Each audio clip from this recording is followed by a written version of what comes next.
COVID-19 now affecting the Boston Celtics for the first time this season. 3 players will be out for tonight's game. Western Mass News reporter Kayla Burton joins us live in studio to tell us how the team's moving forward without key players and how the NBA is upping its coronavirus protocols. Kayla.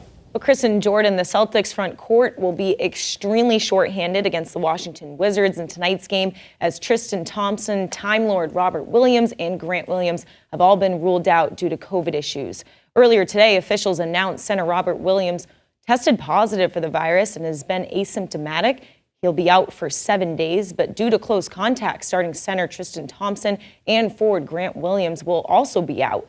This now raising concern for the C's as the team just spent the last week together on a 4-game road trip.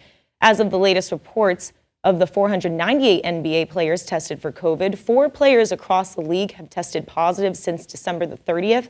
However, the Philadelphia 76ers placing their entire team in quarantine after a player tested positive for COVID-19 during last night's game against the Brooklyn Nets. Now, keep in mind the NBA won't postpone a game unless the team has fewer than 8 players available. Seeing these numbers increase, the National Basketball Association is stepping up its protocols, especially with the use of mask wearing. The league highly urging all players after subbing out in a game to put on their mask while on the bench. Now, after halftime, the rules will reset, and players who aren't in the game to start at the half, they need to wear a mask until going into the game.